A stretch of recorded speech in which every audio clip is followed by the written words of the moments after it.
Assalamualaikum. Klasifikasi bahasa. Bahasa tulis, aksara dan ejaan, berikut bahasanya.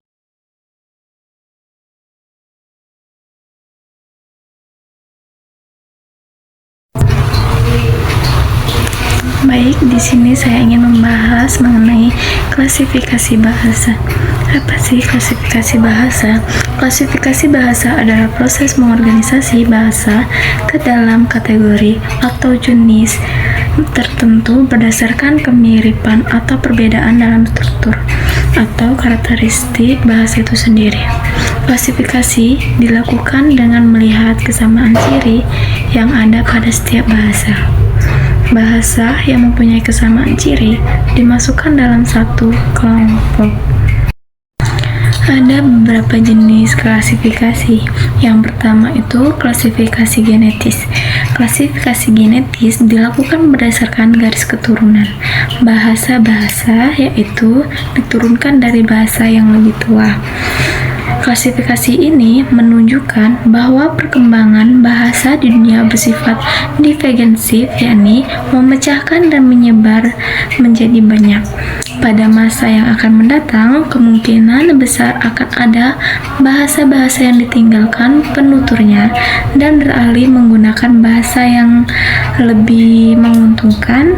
Yang kedua itu ada klasifikasi tipologis. Klasifikasi tipologis adalah pendekatan yang digunakan dalam ilmu perbandingan bahasa untuk mengelompokkan bahasa-bahasa berdasarkan ciri-ciri, struktur, dan fungsi yang dikandungnya seperti sintaksis, morfologi, fonologi, dan semantik. Dalam klasifikasi tipologis, bahasa-bahasa dianggap sebagai bagian dari rumpun bahasa yang sama jika mereka memiliki kesamaan struktur dan fungsi yang signifikan. Klasifikasi tipologis tidak memperhatikan garis keturunan atau dasar sejarah perkembangan yang sama, sehingga lebih cocok digunakan untuk bahasa-bahasa yang tidak memiliki naskah tertulis atau tidak dapat dibandingkan secara historis.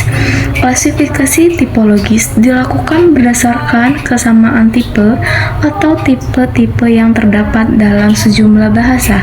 Hasil klasifikasi ini menjadi bersifat arbiter karena terkait dengan tipe-tipe tertentu namun masih tetap eksklusif dan unik.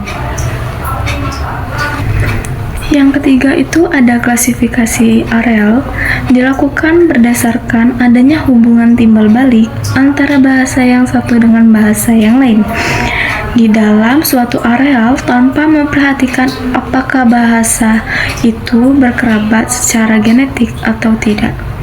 Yang keempat, ada klasifikasi sosiolinguistik, dilakukan berdasarkan hubungan antara bahasa dengan faktor-faktor yang berlaku dalam masyarakat, tepatnya berdasarkan status, fungsi, penilaian yang diberikan masyarakat terhadap bahasa itu sendiri.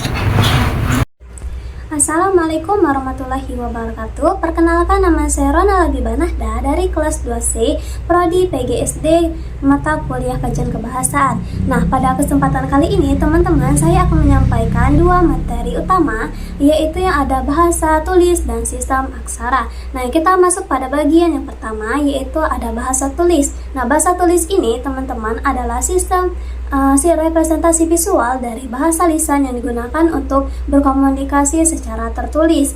Nah, bahasa tulis ini memungkinkan manusia untuk merekam, menyimpan, atau bahkan menyampaikan baik itu pengetahuan, informasi, atau ide-ide secara permanen. Nah, adapun karakteristik dari bahasa tulis ini teman-teman meliputi yang pertama ada representasi visual seperti yang telah saya sampaikan, yaitu artinya bahasa tulis ini menggunakan simbol-simbol visual seperti huruf, karakter, atau tanda lain untuk mewakili bunyi, makna, atau struktur bahasa lisan. Lalu yang kedua ada permanen. Nah, artinya bahasa tulis ini dapat disimpan dan direkam dalam berbagai media, baik itu kertas, batu, kayu atau bahkan media digital sehingga dapat diakses dan dibaca kembali di kemudian hari, teman-teman. Lalu yang ketiga ada komunikasi jarak jauh, artinya bahasa tulis ini memungkinkan komunikasi jarak jauh antara orang-orang yang terpisah, baik itu secara geografis maupun temporal.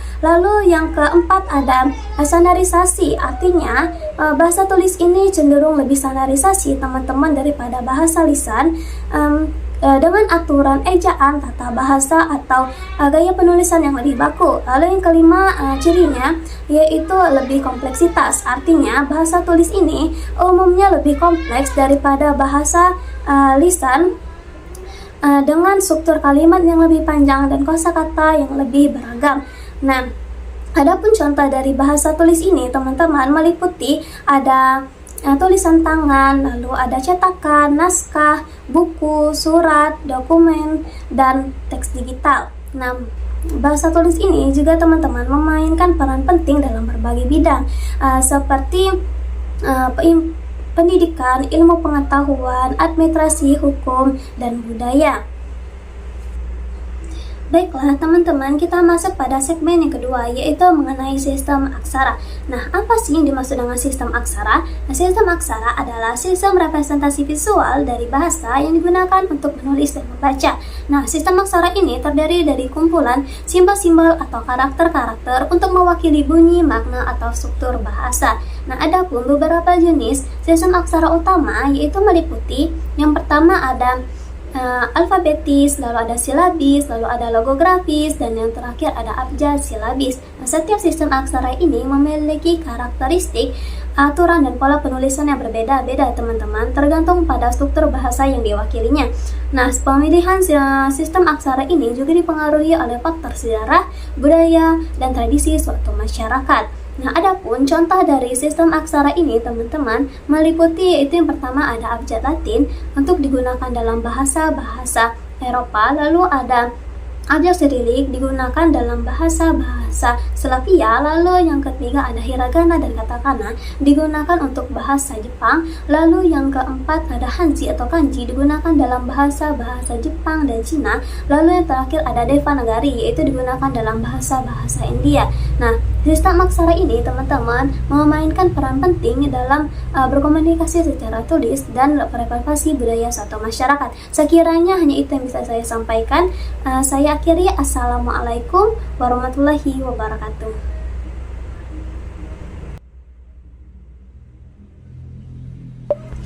Lalu selanjutnya, teman-teman, saya Nada akan menjelaskan seputar mengenai ejaan. Apa sih ejaan itu? Ejaan adalah keseluruhan peraturan melambangkan bunyi ujaran, pemisahan dan penggabungan kata, penulisan kata, huruf, dan tanda baca. Dengan kata lain, ejaan adalah seperangkat aturan tentang cara menuliskan bahasa dengan menggunakan huruf, kata, dan tanda baca sebagai sarananya. Perlu diketahui bahwa ejaan telah mengalami berbagai perkembangan sehingga telah sempurna seperti yang telah kita pakai saat ini. EYD atau ejaan yang disempurnakan terdiri dari berbagai aspek. Aspek yang pertama yaitu pemakaian huruf. Pemakaian huruf dalam abjad kita sendiri itu terdiri dari 26 huruf, di mana setiap huruf ini terdiri dari huruf kapital dan huruf kecil. Dari 26 huruf ini juga terdiri dari 5 huruf vokal seperti A, I, U, E, O, dan 21 huruf konsonan. Dalam pemakaian huruf terdapat juga jenis huruf diftong seperti A, I, A, U, dan O, I. Di samping itu juga terdapat gabungan kata konsonan dalam gabungan huruf konsonan dalam ejaan. Contohnya seperti KH, NG, NY, dan SY. Lalu aspek yang kedua yaitu pemakaian huruf kapital. Huruf kapital ini digunakan dalam berbagai hal.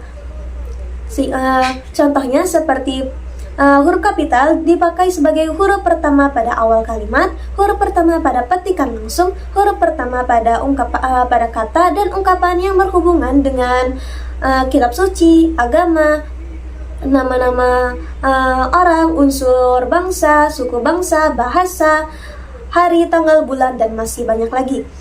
Lalu unsur yang ketiga yaitu pemakaian huruf miring. Pemakaian huruf miring sendiri memiliki 3 kegunaan. Yang pertama yaitu huruf miring digunakan dan untuk menuliskan nama buku, majalah, dan surat kabar yang dikutip dalam tulisan. Lalu yang kedua yaitu huruf miring dalam cetakan dipakai untuk menegaskan atau mengkhususkan huruf, bagian kata, atau kelompok kata.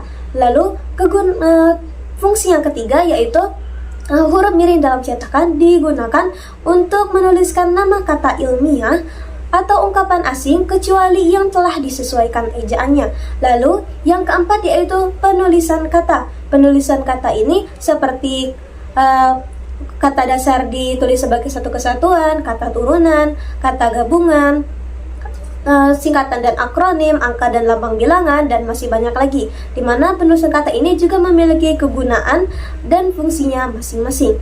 Lalu yang kelima yaitu pemakaian tanda baca. Pemakaian tanda baca ini dapat dibedakan menjadi tanda titik, tanda koma, tanda hubung, tanda pisah, tanda titik dua, dan tanda garis miring.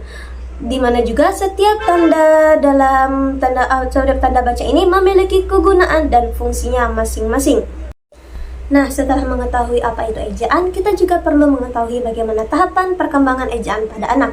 Dirangkum dari Tompkins dan Hodgson 1995 serta Allen dan Bacon 1999 bahwa tahapan perkembangan anak meliputi yang pertama yaitu inventive spelling atau ejaan yang diciptakan.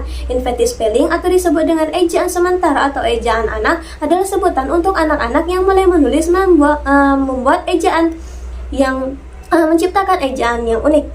Nah, inventive spelling ini juga itu terdiri dari 6 tahapan. Yang pertama yaitu tahapan pre-komunikatif, tahapan ejaan pre-komunikatif, lalu yang kedua itu tahapan semi-fonetik, yang ketiga tahapan fonemik, lalu yang keempat tahapan transisi, yang kelima tahapan konvensional, dan tahapan yang keenam yaitu tahapan morfonemik dan sintaktik. Lalu yang kedua yaitu tahapan perkembangan siswa yang lebih tua.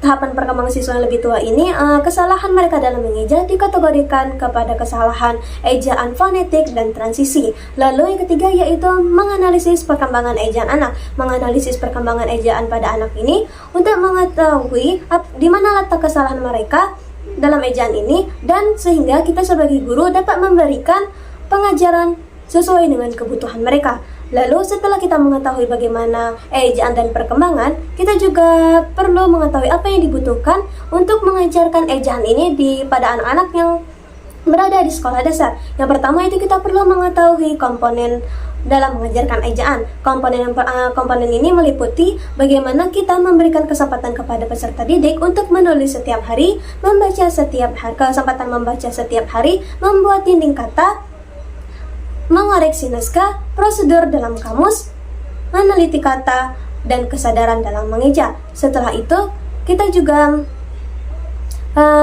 perlu memberikan tes mingguan untuk strategi belajar mereka, seperti membuat daftar kata induk, pretest Senin, meneliti kata selama seminggu, dan tes Jumat. Setelah itu juga kita sebagai guru juga perlu melakukan berbagai hal untuk menyesuaikan diri dengan kebutuhan peserta didik kita. Yang pertama yaitu mendorong ejaan yang diciptakan, lalu mengajarkan mereka kata-kata yang berfrekuensi tinggi, strategi think it out, membiasakan anak didik kita untuk membaca dan menulis setiap hari, dan memberikan mereka kesadaran bahwa kesalahan adalah bagian dari pembelajaran. Lalu setelah itu baru kita memasuki yang keempat yaitu evaluasi. Evaluasi ini dilakukan untuk melakukan penilaian bagaimana atau sejauh mana perkembangan mereka. Karena tujuan dari mengeja sendiri tidak hanya agar anak-anak mengeja kata-kata dengan benar pada saat pretest Senin ataupun tes-tes lainnya, namun agar mereka dapat menggunakan kata-kata dan menulis secara konvensional. Itulah yang dapat saya sampaikan. Saya akhiri. Wassalamualaikum warahmatullahi wabarakatuh.